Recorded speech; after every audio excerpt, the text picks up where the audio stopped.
Bem-vindos e bem-vindas ao Mind Asset, podcast da Itaú Asset. Eu sou a Clara, da equipe de comunicação, e hoje a nossa conversa é sobre a indústria de fundos de investimento, sua evolução, além da parceria entre a Itaú Asset e o BTG Pactual. E para isso, hoje eu conto com a presença do Jorge Waxman, que é mais amplamente conhecido no mercado como Jojo, que é sócio do BTG Pactual e responsável pela área de distribuição de fundos. Jojo, seja muito bem-vindo ao Mind Asset.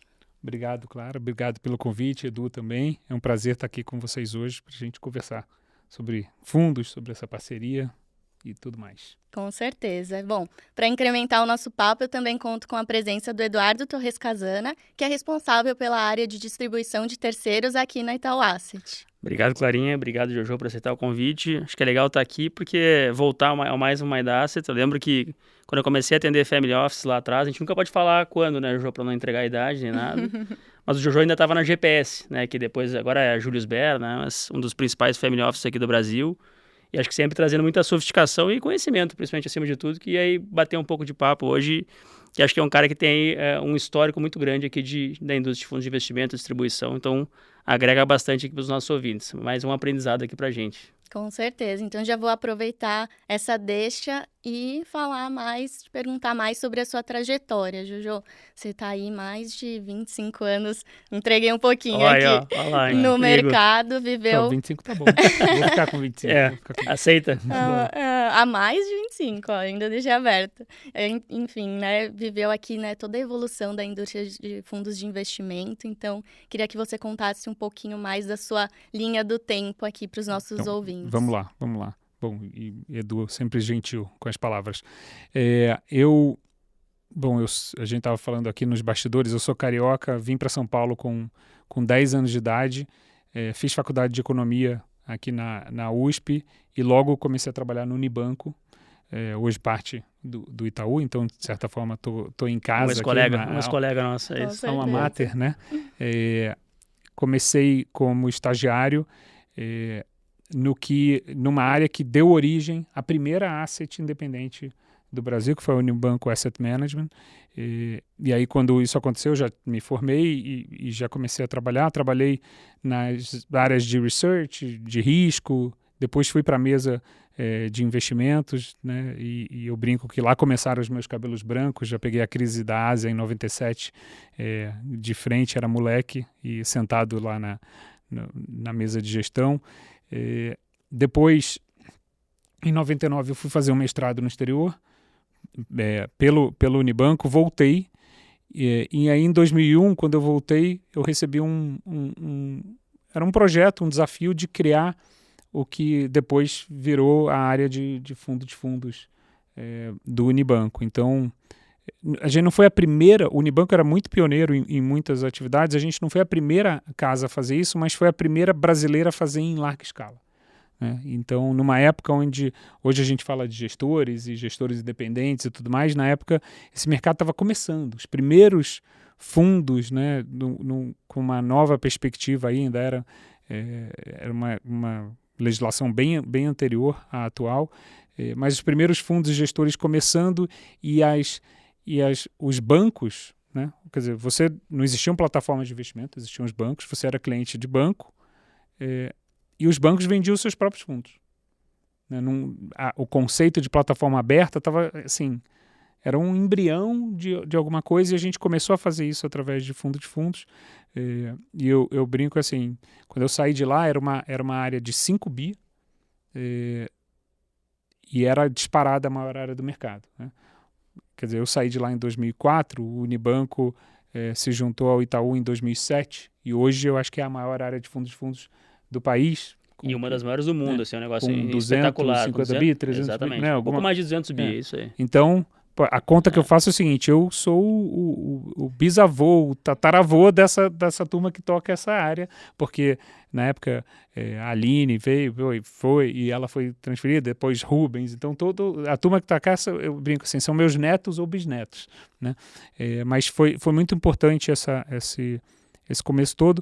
Eu saí de lá, tive uma rápida passagem numa gestora que também já não existe mais, é uma gestora chamada Fiducia Asset Management, de um ex-sócio do Pactual na época. Tive a oportunidade de trabalhar com o ex-ministro Paulo Guedes, na época ele passou por lá também, e aí me lancei para o meu primeiro assim, voo empreendedor, que foi montar uma gestora de patrimônio no final de 2005, que foi a Baum Investimentos. E aí comecei, assim, aí virei a carreira realmente para o lado de fundos, mas para a gestão de patrimônio. E aí fiquei como CEO da Baum Investimentos por 7 anos, até que em 2012 a gente foi comprado pelo pela GPS Investimentos, na época, que era o nosso maior concorrente, né? Era o líder do mercado, nesse mercado de multifamily offices no Brasil. E fiquei lá por 6 anos. Nesse período a gente vendeu a GPS para o Julius Baer, então hoje o nome é Julius Baer Family Office. Continua sendo um dos maiores family offices aí do Brasil. E eu fiquei lá até 2018, quando eu saí aí para fazer uma nova etapa com uma cara de uma transição de foco, né? Que era, eu queria levar as melhores práticas que o investidor de alta renda tem à disposição no Multifamily Office para o público de varejo, né? E aí, numa parceria com a Empíricos, aí nasceu a Vitrio, que ela nasceu como uma gestora, mas na verdade ela era uma plataforma de investimentos justamente para ser uma oportunidade do cliente implementar as ideias da Empíricos, que é uma casa de research que já existe aí no mercado desde 2009.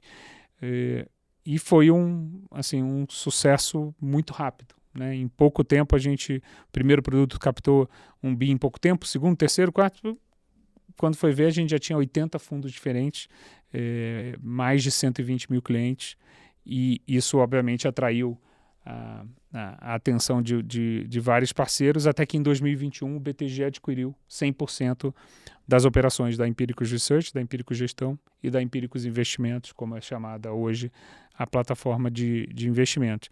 Então, desde 2021, no final de 2021, quando o Banco Central aprovou todo esse projeto, eu virei sócio do banco, né? Até que em meados desse ano eu fui convidado para assumir, né, essa parte de distribuição, aí propriamente dito dentro do BTG. Então eu fiz essa passagem, né, saindo da Empíricos, da operação da Empíricos Investimentos para essa parte de distribuição. Então, de certa forma, assim, são 30 anos. Ano que vem completa 30 anos de mercado. Então, eu divido assim, a primeira etapa foi uma etapa de treinamento técnico e como gestor, para depois vir para uma etapa de ser gestor de patrimônio, né? E aí depois tem essa transição para o mundo de varejo, e agora é como se eu troquei o lado do buy side, né, que a gente fala, o lado do comprador, do aplicador em fundos, para o lado do vendedor, mas um vendedor com um trejeito de alocador, porque tem um trabalho de curadoria, né? O meu time atende todos os segmentos, todos os canais do BTG Pactual. Então você vai desde do B2C, do varejo, até o Wealth Management, né? Passando por todos os escritórios de assessoria que estão conectados no universo, no ecossistema do BTG. Então você tem demandas muito distintas, né? Um volume muito grande de clientes e uma enormidade de diferentes fundos sendo ofertados, e o que faz sentido vender para quem, né? E essa parceria com, né, o mundo. Quando eu comecei lá atrás eram poucas gestoras, hoje você tem acesso. Parece que o famoso FOMO, aquele, né? Você não sabe se você está perdendo alguma coisa. Exato, se de repente então deixa passar. O universo, por mais que a gente ainda tenha, a gente ainda consegue ver o universo inteiro, porque, né, pelo trabalho da Ambima e da CVM, mas ainda assim esse universo cresceu muito, né? Então é um desafio. Eu tô animado aí, tô me divertindo. Maravilha, ainda vou perguntar. Esse foi o resumo da Não, uma super trajetória, ainda quero entender mais sobre todos esses desafios. Mas aproveitando até, né, você mencionou aqui a sua passagem pelo Unibanco antes da fusão com o Itaú. E desde então, como você falou, o mundo mudou bastante, o banco também. E a gente passou também pela abertura da prateleira de fundos de investimento em 2017. Como é que você enxergou esse movimento, né, de clientes aqui do Itaú podendo acessar fundos de outras gestoras através da própria plataforma? Olha, para mim isso, de certa forma, eu acho que foi uma conquista, né? Porque eu vi esse movimento acontecendo desde 2001, 2002, né? E aí, de novo, o Unibanco eu acho que era muito pioneiro, né? Ele não tinha medo em pagar um prêmio de ser o pioneiro das coisas, mas a gente teve numa das compras que o Unibanco fez na época, trouxe a plataforma então do Invest Center, que foi o primeiro supermercado de fundos, e o Unibanco já tinha um pouco daquela... Na época existia uma dinâmica que eu acho que hoje foi superada, que era assim, puxa, uma asset de um banco grande não pode correr risco, porque você tem mais a perder no risco de imagem, nome, você diz, do que... você tem mais a perder em machucar a placa do que a ganhar na performance de um produto ou Sim. tal, né? E num mundo onde as pessoas, assim, a profundidade dos produtos de investimento e de fundos ainda era muito incipiente, né? Exato, né? Muito rasa. Então, o Unibanco na época foi rápido em falar o seguinte, olha, a abertura da plataforma vai me permitir ser sofisticado sem pôr em risco a placa, né? E muito, vamos dizer assim, muito pressionado, porque na época o Unibanco era o maior private bank do Brasil, junto com o Citibank. Então tinha uma demanda muito forte para que isso acontecesse. Então eu vejo assim, para mim é natural, mais cedo ou mais tarde isso ia acontecer com todo mundo, né? Então em 2017, quando o Itaú deu esse passo, puxa, para mim era assim, olha, agora mais um gigante pôs o pé aqui e pronto, agora tá sacramentado que esse é o caminho mesmo, né? E aí permitiu, né, você permitiu as duas coisas, né? O cliente ter acesso a todos os produtos, né? O cliente do Itaú ter acesso a um universo muito maior de produtos e ao mesmo tempo dar um pouco a liberdade para a asset, né? Também e buscar clientes fora do ecossistema do banco, né? Eu acho que é legal que esse primeiro movimento, ele também, até os primeiros movimentos do Jojo certamente foram para clientes do perfil Wealth, né? Perfil Private, certo? E aí depois... acho que esses primeiros movimentos, eles eram de... eu lembro que os primeiros movimentos do Itaú, que acho que até o nome era Itaú 360, era com um mínimo de 50 mil reais, né? Que na cabeça, só o cliente que tem mais de 50 mil reais pode comprar um produto, que na verdade vai contra toda essa questão de democratização de investimentos, né? E hoje, quando você chega no Itaú e até certamente no BTG também, você tem um mínimo de R$1, que é até um simbólico, né? Você, de certa forma, para dizer assim, escolha o seu produto. Exato, não do seu tem nível de diferenciação. riqueza. Exatamente, você tem que investir, acho que esse é um caminho, mas enfim, é incrível quanto nesse horizonte aí demorou, mas depois que começa, isso acelera muito rápido, acho que essa é a grande verdade. Né? Sim, é todo um caminho de democratização dos investimentos. Mas você sabe que esse é um desafio no Brasil, porque... que tem a ver um pouco com o universo da indústria de fundos, né? Quando você vai para o exterior, para os Estados Unidos ou para a Europa, o universo de fundos ele é tão grande e em tantos domicílios diferentes que você não enxerga qual é o universo inteiro. Então, você consegue falar o seguinte, olha, eu vou ser cliente desse banco porque esse banco tem uma oferta de produtos que esse outro banco não tem. Né? Aqui no Brasil, isso ainda... Quer dizer, você tinha isso talvez no momento onde agora algumas casas tinham, outras não tinham, mas quando todo mundo tem, assim, é difícil porque você enxerga a oferta inteira. Né? Então, você não tem uma simetria, de certa forma. É uma dificuldade para você, assim, puxa, eu sou cobrado, por exemplo, hoje, eu quero que a plataforma seja que ela seja diferenciada de outras, então eu tenho que ser mais rápido, né? Nessa curadoria e na escolha de fundos e tentar estabelecer parcerias com exclusividade, mas é mais difícil de fazer isso, né? Com certeza. E aí, até aproveitando aqui, né, a gente falando desse movimento, a própria Itaú Asset, em 2018, também passou a oferecer os fundos em plataformas terceiras. E aí, desde então, já são mais de 20 parceiros aqui, plataformas em que a gente oferece as nossas soluções de investimento.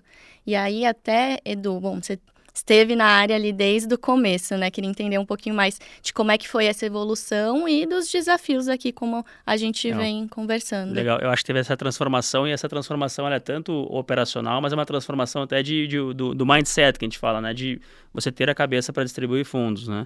Eu acho que ao mesmo tempo que o Itaú teve esse movimento de trazer gestores de fora para os seus clientes, então não oferecer somente produtos da gestora do Itaú, da Itaú Asset, a gente tinha que fazer esse movimento para fora também, né?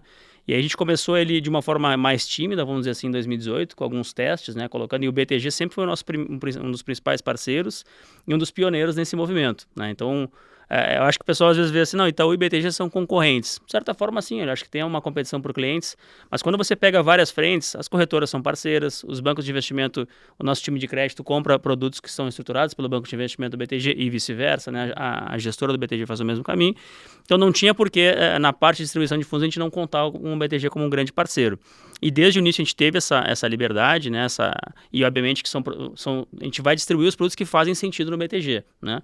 Não adianta colocar todos os produtos que temos na nossa prateleira no BTG, porque de repente não vai fazer sentido para o BTG, né? Então, no momento que faz sentido, a gente consegue fazer esse movimento. Hoje são mais de 20 fundos. Eu lembro que o BTG foi um dos pioneiros nesse movimento. E depois que a gente começou a fazer previdência para terceiras também, que eu acho que é uma onda que ela está cada vez maior, né? Ela tinha uns desafios até operacionais, né? E desafios até de legislação. E a gente conseguiu quebrar essa frente. E o BTG também como um grande parceiro nosso. Então, hoje, a nossa cabeça é muito a questão de o cliente tem que ter acesso aos produtos da Itaú Asset, tanto no universo Itaú, como também no universo BTG. O Jojo falou um ponto que é muito verdade, né? Hoje é difícil você achar muito essa exclusividade, né? Esse produto só é acessado em tal caso.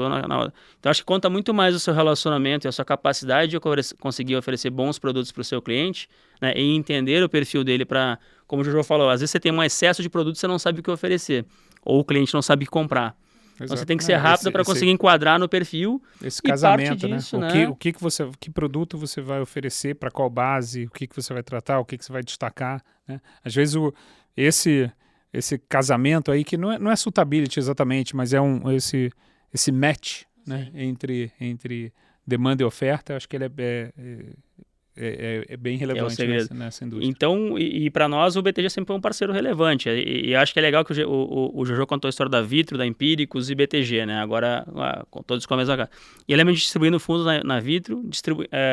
A Empíricos, a gente começou um relacionamento com a recomendação de fundos, né? Que era o início da Empíricos. Uhum. Então, e aí o pessoal fala, mas faz sentido para o Itaú distribuir fundos num terceiro? Eu acho que o grande ponto é, quando uma casa como a Empíricos está recomendando fundos do Itaú, ela recomenda para os seus clientes, obviamente, que agora com Empíricos e BTG, e o cliente do Itaú está olhando aquele relatório, que é muito bem feito, e dizendo, dando mais uma chancela. Exato.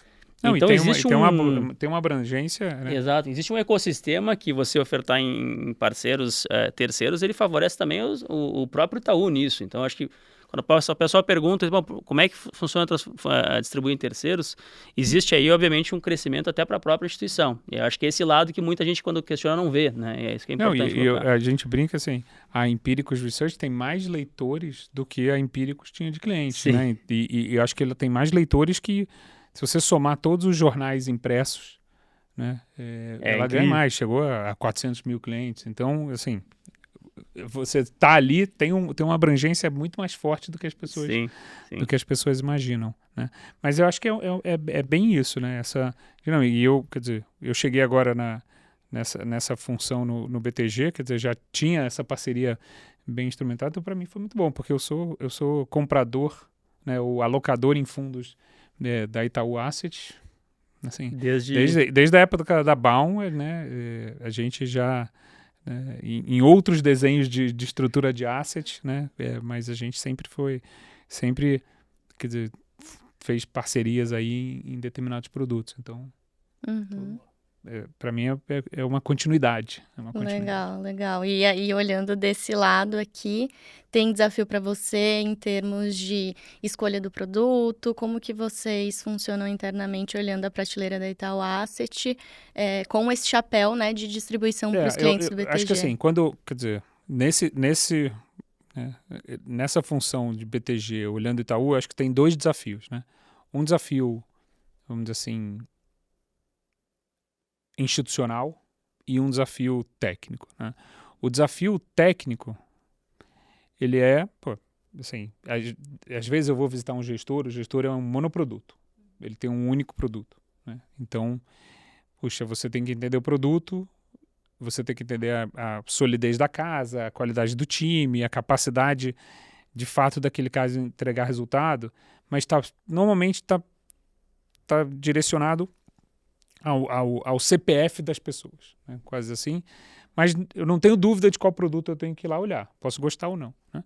Quando você vem pro Itaú, você está no extremo. Eu estou falando, tipo, se não a maior, uma das maiores assets do Brasil, quer dizer,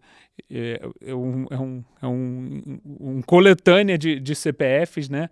Onde, quer dizer, sem demérito das pessoas, você está muito mais olhando para a força da estrutura, dos processos, né? E até na capacidade de atrair pessoas e equipes, né? Do que propriamente dito, né, no brilho individual de um artista, né? Além disso, você tem, assim, se eu deixar, o Edu chega para mim com um catálogo de fundos, né? Então, assim, poxa, e aí eu acho que tem um trabalho muito bem feito da equipe toda, que é assim, puxa, qual é? Tem uma pré-curadoria, né? Ele não chega para mim com esse catálogo, sentido, né? Ele chega para mim já olhando para que tipo de cliente eu tenho, olhando para que tipo de demanda eu tenho, olhando o que faz sentido, o que não faz. Então, acho que isso a gente faz e tem sido uma boa parceria. O lado institucional tem um desafio que é o seguinte, faz sentido o BTG comprar fundos do seu concorrente, né? Ou faz sentido o BTG comprar fundos do seu parceiro? Ou faz sentido... eu não tenho todos esses fundos dentro de casa, né? Então você tem uma série de dinâmicas dentro de uma instituição grande, e eu tenho certeza que no Itaú acontece a mesma coisa quando você está falando de trazer fundos de terceiros, que é assim, tem alguém que vai levantar a bandeira da plataforma aberta e atender o cliente e as demandas, tem alguém que vai levantar a bandeira de falar assim, puxa, esse produto está fazendo sucesso ali do outro lado da Faria Lima, então eu vou trazer para cá para eu não perder o cliente para o outro lado da Faria Lima. E tem alguém que levanta a bandeira e fala assim, por que a gente não vende um produto BTG? Estamos agora a gente fazendo propaganda. Sempre alguém vai levantar a bandeira e falar, então tem um lado, né? Mas eu acho que, assim, para nós no BTG, você ser um parceiro relevante do Itaú na área de fundos e você ter um produto sofisticado do Itaú disponível na sua plataforma, ele é um sinal da maturidade que o BTG atingiu, né? Acho que o BTG tem uma história muito longa, né? São 40 anos que a gente está comemorando esse ano como o maior banco de investimentos da América Latina e com todas as credenciais que trouxeram o banco até aqui, mas nessa parte a parte do atendimento ao cliente, né, vamos dizer assim, que é o antigo BTG Digital, esse nome, isso é recente, né? Então, é um sinal de maturidade, né? A gente agora, olha, a gente tem uma oferta ampla, estabelecida, onde você oferece serviços e banking e isso, com os melhores fundos de investimento, inclusive das marcas mais sólidas do mercado. Eu acho que esse é um grande ponto, assim, até reforçando o que o Jojo comentou. Além de a gente ter uma quantidade X de produtos aí que já é bem elevada na prateleira do BTG e o contrário ser verdade também, o BTG tem uma quantidade boa de produtos aqui no universo Itaú, isso mostra a isenção, né? E quando você tem até, a gente estava falando, a carteira recomendada do BTG, né? Que é o Top Funds. Então, o assessor hoje tem um acesso e você vai ter fundos da Itaú Asset entre esses preferidos, inclusive, entre esses recomendados. Enquanto forem bons. Enquanto forem bons, e aí daqui a pouco vão trocar, daqui a pouco vão ter outros fundos, e tem fundos do BTG. É a ditadura do resultado. Todo mês né? isso. A gente tem um processo que avalia e fala assim, esses continuam sendo os fundos Que fazem sentido. que fazem sentido, que são os melhores das suas categorias para eu seguir recomendando? Sim, então faz Isso sentido. certamente mostra uma chancela para o cliente, né? De, olha, aqui você vai ter os melhores produtos. Então, eu falo muito isso, né? Que você vai conquistar o cliente mostrando para ele os melhores produtos. Acho que é isso, tá? Então, mas para mim é isso, é um sinal de maturidade do ponto de vista institucional que a gente atingiu. Legal, não, bem importante a gente salientar todos esses pontos. E aí, ao longo da história aqui que a gente está contando, né, a gente também viu no mercado esse boom de assets independentes, né? Então, pegando aqui um pouco da sua experiência também, né, com a criação da Vitrio, né? As assets independentes têm seus desafios intrínsecos, né? Seja de estruturação, captação, manutenção das suas atividades também. Então, queria entender como é que você enxerga esses desafios dentro desse contexto, principalmente quando a gente fala de Brasil, né? Ótimo. Com Não, todos os vamos- ciclos que temos aqui dentro. Vou falar, mas se você me permitir, eu vou gastar 2 minutos contando um pouco de... Eu brinco, você vai ficando velho, você vai contando causas, né? Mas você falou em boom das assets, eu, assim, me considero como o pai desse verbete. E ele aconteceu na seguinte maneira. Pô, eu voltei do mestrado em 2001 e a gente começou a fazer esse projeto de fundos exclusivos comprando fundos de terceiros. E naquela época, era assim, um dos fundos mais longevos da indústria, que tem até hoje, o Red Grifo Verde, a cota dele é de 1997. Né? Então, em 2001, ele ainda era um fundo pequeno.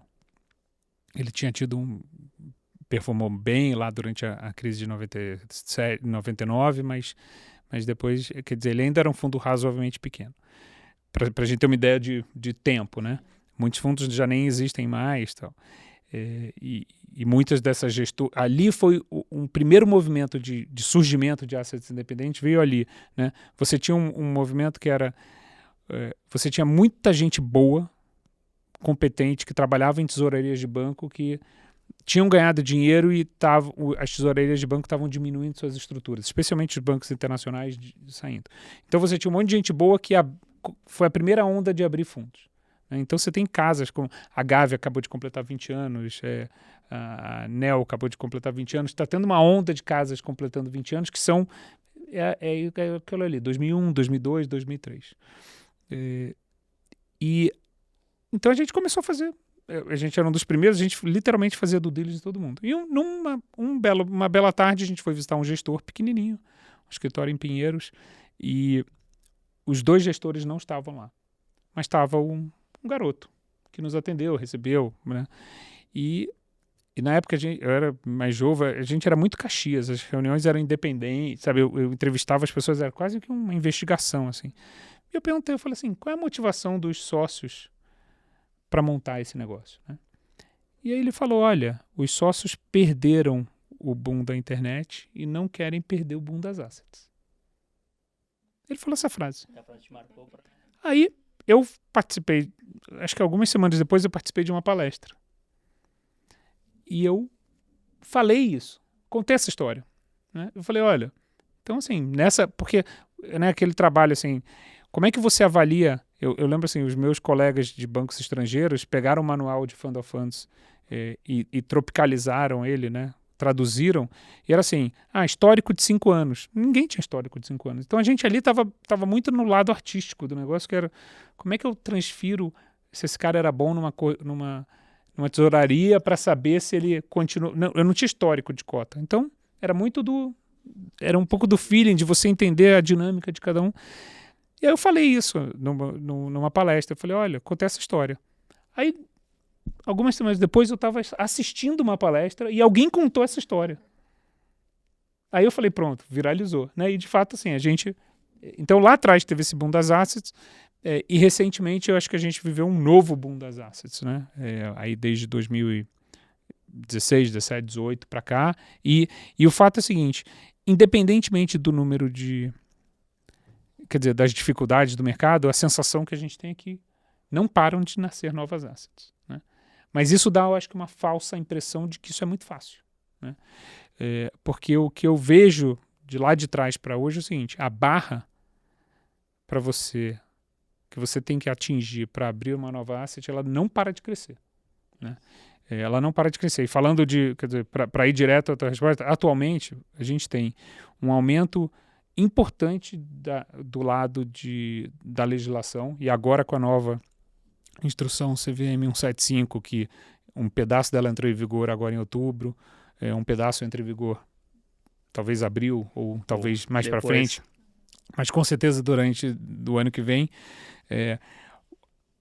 parte da responsabilidade que ficava na mão do administrador está sendo transferida para o gestor. Então, assim, é como se eu falasse assim, olha, a brincadeira amadora de antigamente, que dois caras numa salinha com uma Bloomberg davam conta do recado, isso não existe mais, né? Tanto em custo quanto em responsabilidade, né? Custos diretos e responsabilidade. Então isso é um. 2, cada dia o mercado está cada vez maior, né? E cada vez mais concorrido, né? Assim, eu não me lembro de um ano tão desafiador para gestores ganharem dinheiro como está sendo esse ano, por conta de um cenário inédito nos Estados Unidos, né?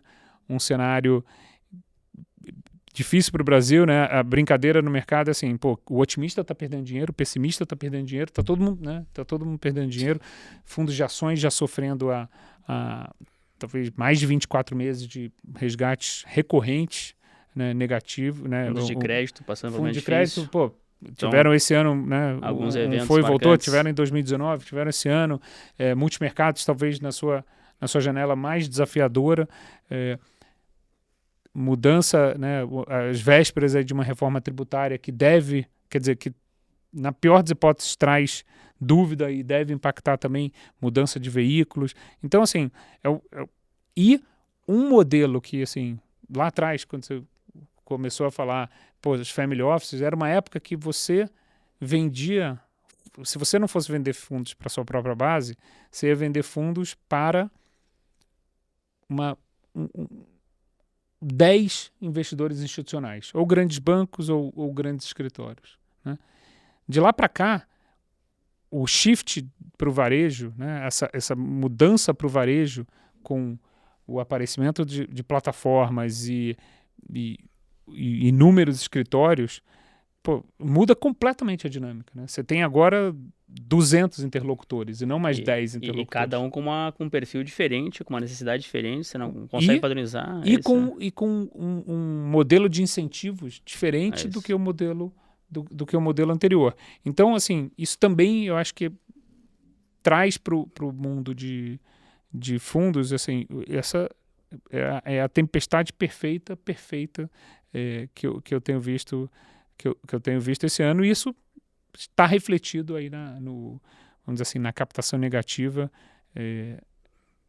em renda fixa, em multimercados, em ações, né? Então é bem desafiador. A classe que mais performa esse ano é o CDI, né? Acho que a gente Exato, olha né? qualquer ranking, né? Eu nem falei, mas num cenário de CDI alto, de ativos isentos, então quando você junta isso tudo, é assim, para você tratar e num ambiente que, assim, toda asset independente é uma empresa. Abrir empresa no Brasil é difícil, você tem o lado trabalhista complicado, você tem, né, quer dizer, abrir e manter negócio no Brasil não é fácil como qualquer outro negócio. Então, assim, toda vez que alguém te falar que ele é um gestor independente, você já trate ele como um herói, né? Ou um louco, ou os dois, né? E eu acho que, assim, quando a gente olha o que aconteceu na indústria lá de trás para cá, é assim, você tem ao mesmo tempo que você tem um crescimento constante do número de novos gestores, você tem um fortalecimento, uma institucionalização do mercado, né? Então você tem hoje assets independentes muito grandes, né? Muito musculosos, que não existiam antes, né? Então você tem assets com 10 bi, com 20 bi, né? Você tem SPX, Capitalo, Absolute, IBU, né? Casas aí com JGP, né? Com parrudas, com com número de pessoas com certeza esqueci outros nomes aqui, mas você não tinha isso, né? Para os novos chegar nesse nível então, extremamente quer dizer, a barra assim. tá ficando, né? Eu lembro assim, Sim. a gente tinha um programa, eu lancei um fundo em 2001 ou 2002, esse fundo existe até hoje na grade do Itaú. Talvez seja um dos fund of funds mais longevos aí, ele era na época ele chamava Multigestor X, eu não sei que nome ele tem hoje. Tem Multigestor X, tem Multigestor X. Que ele era um fundo para investir nos novos gestores. Incubadora, né? Era incubadora. É isso aí. A gente dava o seed money, na época, eram boletas de 5 milhões. 5 milhões fazia a diferença para dizer se um fundo tinha tido a chancela ou não. Essa boleta, se você der 100 milhões na mão de gestor hoje, isso não garante a perenidade a dele, perenidade, né? A sobrevivência dele em alguns anos, é isso. Que talvez os 5 milhões ajudava, entendeu? Então, esse é o tamanho dessa mudança, entendeu? Né? Entendeu? Então, e aí eu acho que isso tem reflexos bem mais profundos, né? O modelo de asset de um produto já está sendo substituído pelo modelo de multi-assets. Antigamente, uma gestora falava assim, não, a gente vai ter 2 produtos, era assim, foca, você só tem que ter um produto só. Você não era uma asset, você era um hedge fund. Hoje em dia você tem os modelos de múltiplos produtos, você tem o modelo de multimesas, como vocês têm. Então, mas eu acho que o cenário todo é esse cenário desafiador de como é que você vai ter... Esquece que é uma asset, pensa numa empresa. Você quer ter uma empresa de um único produto, sujeito a ciclos e variações, ou você quer ter uma empresa de múltiplos produtos?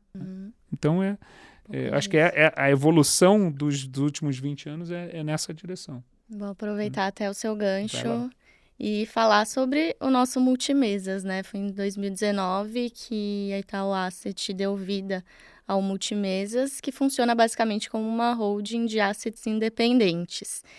E desde então muita coisa aconteceu, né, Edu? Queria que você complementasse aqui, né, com a sua visão sobre o Multimesas também e todas as vantagens que a gente oferece dentro desse mundo aqui com tantos desafios, como o Jojo colocou. É legal que na pergunta anterior, o Jojo basicamente ele Linkou. deu a introdução ao multimesa, né? O porquê que um gestor decide para o modelo multimesa. Mas brincadeiras à parte, quando a gente olha a Asset hoje, você tem aí 3 grandes figuras, né? A figura de escala, que é onde a gente tem os nossos produtos indexados, nossos produtos de crédito líquidos, que a gente chama, e toda a parte de renda fixa. Tem a parte de solutions, né, que é um nome bonito para basicamente construir soluções para clientes que têm uma determinada demanda, que era aí fazer um mandato específico de mesclando cotas de fundo com ativos. Então a gente tem essa frente, e a vertical, que acho que é mais em linha com toda essa evolução da indústria de fundos, é de fato o programa Multimesas, que basicamente você tem aí são várias mini gestoras dentro do nosso programa que endereçam muito desses pontos que o Jojo falou, né? Para você criar uma asset do zero hoje, você tem que ser uma mescla do louco, né? Ou realmente um gênio, né? Porque você tem todos os desafios aí trabalhistas que você tem no Brasil, você tem todos os desafios de você se manter vivo, de repente, depois de um ano difícil, né? Você está tendo um exemplo agora, né? Tem muitas assets que, de repente, estão ou fazendo um movimento de fusão, né? Ou fazendo um movimento até de fechar as portas, né? De ir para um outro caminho, montar uma outra linha de negócios. Então, quando um gestor vem para o Multimesas, qual que é a grande sacada que ele vê, né? Primeiro, ele conseguir ter foco, né? Porque você montar uma asset significa que você vai ter que pensar num escritório, vai ter que olhar a decoração do escritório, de repente, pensando em coisas mais... manutenção. Vai ter que manutenção, vai ter coisas que contratar que ele pessoas. Nunca pensou na Exato. vida. Tem o lado glamouroso, de certa forma, de você performar e ir muito bem, né? E aparecer na capa de revista, mas tem todo o lado difícil de você lidar com todos os desafios, lidar com contadores, lidar com toda a construção, né, da sua gestora, da sua empresa, como o Jojo falou. E quando ele vem... Eu brincava que... Desculpa. Não, imagina. Empreender é você chegar no escritório e saber se vai ter internet e papel higiênico. Isso é empreender. Entendeu? É isso, tem que ser o básico, né? Isso é o mínimo. Né? Sim, você chega aqui, exato. você nunca pensou se tem luz, tá tudo funcionando. Tem alguém por trás São disso pontos que pensando você nisso, só dá entendeu? valor quando você não tem, né? Exatamente isso. Então, hoje, nesse modelo, a gente chegou aí a cerca de 110 bi sob gestão, tá? Então, assim, foi um marco muito forte, porque como o Jojo falou, quando você pega as assets independentes do mercado, com nomes como SPX, Absolute, própria Verde, são assets que tem aí, ultrapassaram a casa da SPX mais de 50 bi sob gestão, mas você ter esse modelo aqui com mais de 100 bi significa que se você isolasse esse programa multimês da Itaú Asset, somente sozinho já seria uma asset independente. Mas lógico, não tem como isolar isso sem colocar toda a placa Itaú junto desse modelo. E aí o que o gestor tem? Né? Ele tem um escritório à disposição dele, tem um time de economia à disposição, tem um time de distribuição, seja distribuição interna, seja distribuição de parceiros externos a favor dele, e tem todo um benefício de montar uma gestora e ter o seu, que a gente chama do DRE próprio, né? Ou seja, ele tem aí uma estrutura de custos isolada de todas as outras mesas, então o retorno dele, toda a performance dele, toda a compensação financeira depende do que ele entregar para o cotista. Então, é um modelo que casa muito com aquele gestor que, como o Jojo colocou, saiu de uma tesouraria ou quer abrir um empreendimento e precisa de um parceiro relevante. Em troca disso, ele tem todas as condições de trabalho e tem toda uma área, como o Jojo falou, né? Tem toda a área de estrutura, né? Escritório, comercial, jurídico, compliance, para lidar com os temas que ele não tem conhecimento nenhum.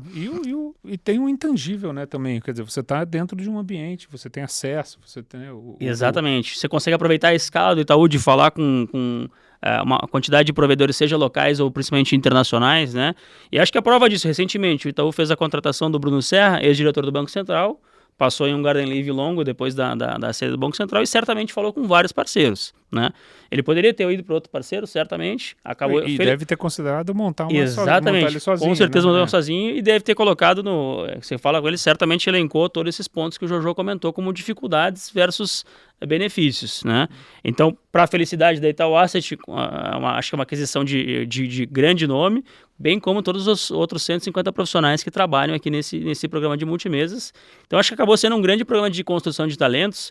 Como você comentou, né, Clarinha? Um movimento que começou mais forte em 2019, né? Antigamente, a gente basicamente só tinha o Red Plus nesse modelo de assets independentes dentro da Itaú Asset, né? Um modelo que é bem diferenciado. Mas quando você vai passando o tempo, né? Quando o tempo vai passando, é que isso mostra, né? E acho que o principal disso é o boca a boca dos próprios gestores, né?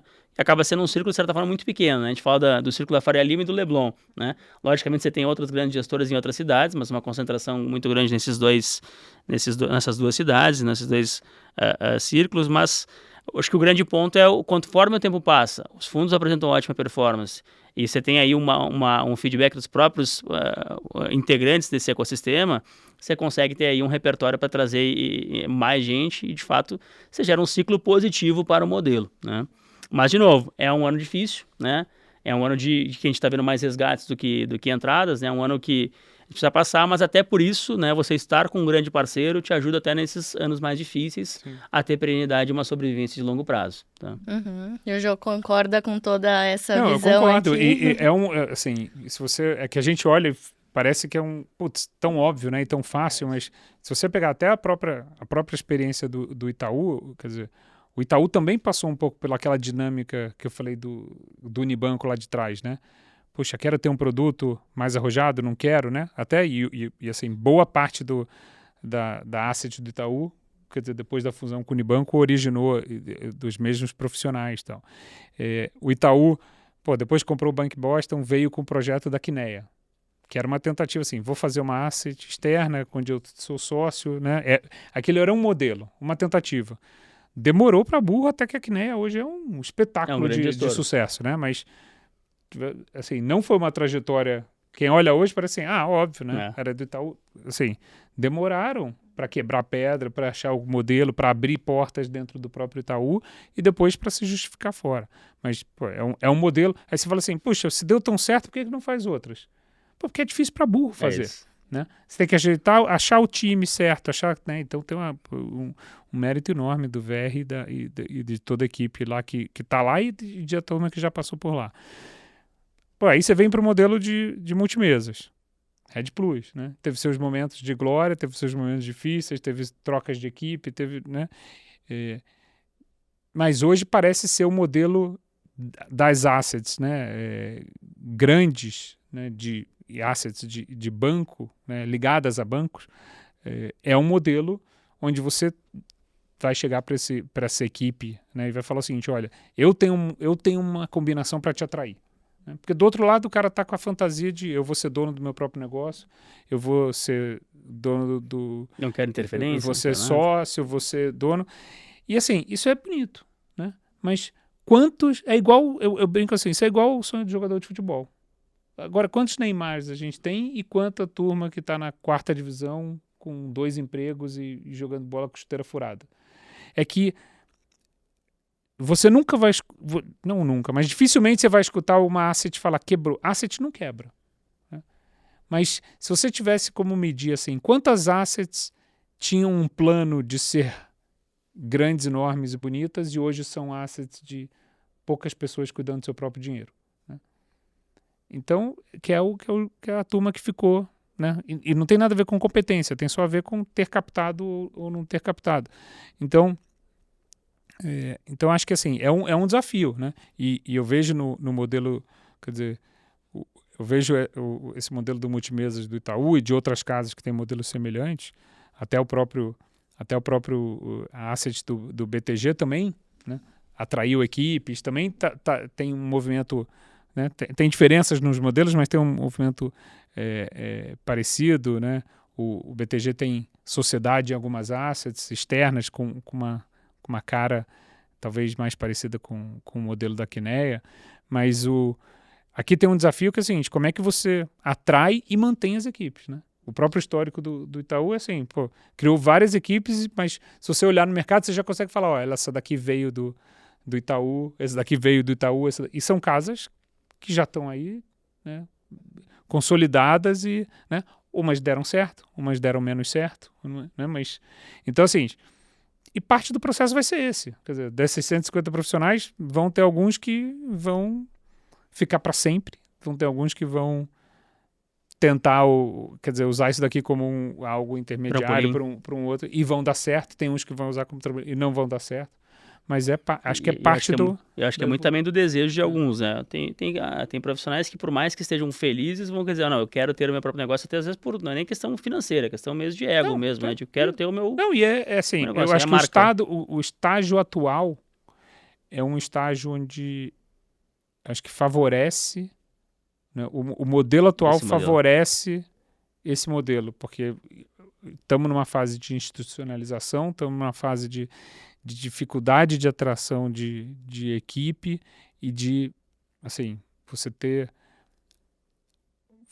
estofo para aguentar um período mais longo aí para que os projetos vinguem. Então, mas a gente olha, quer dizer, eu quando olho, falo assim, poxa, qual é a capacidade do Itaú de atrair e de manter essa equipe? Uma vez que a equipe está aqui dentro, puxa, eu tenho muito menos preocupação do que em relação a outros, a um projeto que fosse do zero, né? Então já tem uma segurança adicional. Eu acho que tem uma chancela também na vinda e eu acho que com a evolução com o passar do tempo, de novo, batendo na questão do tempo, a gente vem conseguindo trazer robustez ao modelo, ajustando aqui um ponto, o próprio gestor dá um retorno dizendo, olha, isso aqui não está funcionando bem, ajusta essa parte, e você consegue, obviamente, aproveitar e reverberar para os demais gestores, e vem, acho que assim, trazendo esse aumento, ele não é por acaso, de certa forma você conseguindo melhorar mais do que ter mais benefícios do que, de certa forma, desvantagens. Né? Mas essa evolução é engraçada, né? Porque lá atrás era assim, há 20 anos atrás, se você me falasse isso, eu ia falar, esquece. O Itaú nunca vai conseguir atrair, nunca vai conseguir manter, nunca vai conseguir remunerar, nunca vai conseguir dar acesso. Um dos primeiros acertos que eu fiz como alocador de fundos foi não investir num fundo que tinha sido comprado por um gestor, por uma casa internacional. E a minha visão era o seguinte, olha, essa turma não vai conseguir se adequar às regras de compliance. E deu certo, né? Quer dizer, deu certo, eu evitei... Era muita trava num mercado assim, que era... Hoje é o contrário, entendeu? Hoje é o contrário. Hoje você fala assim, pô, isso daqui é uma segurança, entendeu? Então, é uma evolução. E acho que assim, talvez daqui a 5 anos a gente vai gravar um episódio contando da evolução para onde a gente andou. Com certeza. E para aqueles que quiserem ouvir mais, né, do ponto de vista de um gestor, o Bruno Serra esteve aqui no Mind Asset. Também passou por aqui já. Uns episódios aqui atrás, e contou um pouco da decisão dele, né, por aderir ao modelo multimesas. Então, fica a dica aqui para quem está nos acompanhando. Para ele tem o desafio de fazer a transição, né? Quer dizer, né, ele fez o caminho clássico, né? Tesouraria, governo. Governo ele não é o primeiro e se ele tiver certamente não será o último, mas também, se ele tiver a sorte, a competência de quem já passou, já fez essa tríplice aí, vai ser muito bom. Com certeza, com certeza. Ele contou muita coisa aqui desse backstage da decisão e foi bem legal também. Mas a gente já tá caminhando pro final do episódio. Foi um papo, assim, muito bom, super bom, super enriquecedor. E, Jojo, a gente sempre acaba com uma dica do nosso convidado. Então, queria te perguntar aqui um livro e um conselho para aqueles que estão ouvindo aqui até agora. Um conselho só, pode dar mais que um também. Pode dar mais que um conselho. Livro é fácil. O livro é fácil, porque eu li um livro acho que há 2 anos atrás, que é acho que em português é Psicologia Financeira, que é o Psychology of Money, do Morgan Housel. E, assim, eu achei ele tão bem escrito e tão interessante que eu botei. Meus filhos leram, minha esposa leu, minhas enteadas leram, de várias idades. Assim, adoraria ter lido esse livro 30 anos atrás. Fácil, dá para quem gosta de ler inglês, dá para ler inglês, para quem gosta de ler em português também. Essa semana o Morgan Housel lançou um segundo livro, que eu ainda não li, mas eu quase que já posso indicar a dupla, né? Os dois ainda não... Pacote. O meu está pré-encomendado na Amazon. Mas um livro... Estou pensando no público que está ouvindo a gente, quer dizer, um livro básico sobre conceitos de lidar com dinheiro e números de investimentos, mas acho que vai agradar, assim, várias idades e vários níveis técnicos também. Legal, agora faltou o conselho de carreira aí, tentou fugir. Não, conselho de carreira, pensa, né, em quem está começando aqui, quer trilhar e se inspirar aqui na sua história, né? Tá, olha, o mercado financeiro, trabalhar no mercado financeiro, e eu estou tendo esse embate com meu filho. Meu filho tem 19 anos, está fazendo faculdade de economia, né? Acho que um pouco influenciado por mim, mas ele olha para o mercado financeiro com um certo medo e coisa. O mercado financeiro é muito atraente. É muito atraente. Você tem a habilidade de você estar você tem a sensação que você está no centro no centro do mundo, que todas as informações passam por você. Porque, de certa forma, quando eu estou analisando um fundo, eu estou falando com o gestor, ele está me falando da economia americana, ele está me falando da guerra, ele está me falando da economia brasileira, ele está me falando de política, ele está me falando de tecnologia, ele está me falando de inteligência artificial, ele está me falando de biotecnologia, ele está me falando de energia elétrica, ele está me falando do onshore, ele está falando da China, ele está me falando de geopolítica, ele está me contando história, de coisas de biofarma, né? Então, assim, você sai maravilhado, né? Eu quase que consigo me inserir em qualquer ambiente, conversar com qualquer pessoa, porque eu consigo falar daqueles assuntos. Então, isso assim, é incrível. Te dá sabe, parece que você está respirando oxigênio puro o tempo todo. Então, para quem gosta de informação, de conhecimento, assim, eu literalmente aprendo todos os dias há 30 anos. Né? O outro lado é que isso daqui é intenso demais, né? O mundo caminha para isso daqui caminha para um desenho de meritocracia que às vezes tem seus excessos, né? Então, tudo muito medido, né? Tudo às vezes tangível, e então isso pode ser, né? Então, achar o equilíbrio, para quem gosta, para quem quer se aventurar nisso, você tem que estar pronto para o tempo todo conseguir equilibrar isso, entendeu? A capacidade psicológica de ser considerado um número para muitas avaliações, em e grande assim, parte e dessas saber, avaliações, né? Saber exato, não deixar só olhar o lado quantitativo disso tudo, entendeu? Né? Então, eu acho que esse trabalho de... eu brinco quando eu conto, eu não falei isso aqui, mas quando eu conto a minha história, eu brinco assim, eu era um médico que atendia clientes muito grandes num hospital muito caro, e aí quando eu fui para o varejo, eu mudei para um médico sem fronteiras, sabe? Então, para atender... Então, é um pouco dessa... Eu gosto disso, eu gosto do contato com as pessoas, eu gosto da sensação de que a gente está mudando, está ali na margem, com democratização, acesso de investimentos, que a gente está mudando na margem a vida das pessoas. Mas achar esse equilíbrio, o mercado financeiro é muito, assim, é muito bacana, é muito atraente, é muito sedutor, mas segura a onda aí, porque senão, assim, você vai bater no muro. É aprender todo dia. Se você não gosta de aprender... E tá disposto a isso, né? Não está na zona de conforto, acho que é isso. Maravilha, então assim a gente encerra o episódio. Jojo, muito obrigada pela sua participação, foi um papo super rico, que com certeza todo mundo que acompanhou aqui pôde aprender muito com você, então obrigada por dividir sua experiência e sua história. Obrigado, Clara, obrigado, Edu, e obrigado, Jojo. Pessoal, espero que vocês tenham certamente vai voltar, né, Clarinha? Com certeza, já coloca aí na agenda para a nossa próxima temporada, a 4ª temporada ano que vem, então. Muito bom, um prazer estar aqui. Legal. Obrigado, e Edu, como sempre, agradeço também, e você também, já é... Eu que agradeço, Clarinha, assim, para mim sempre é um prazer, acho que é a 4ª vez já que eu venho no Mindasset, então eu peguei essa evolução, preparado para a 5ª já. Vamos lá. Maravilha. E para você que nos acompanhou até agora, se você gostou do episódio, já deixa seu like, compartilha também com quem você acha que pode gostar e siga Itaú Asset nas nossas redes sociais para acompanhar todos os nossos conteúdos. A gente se vê na próxima.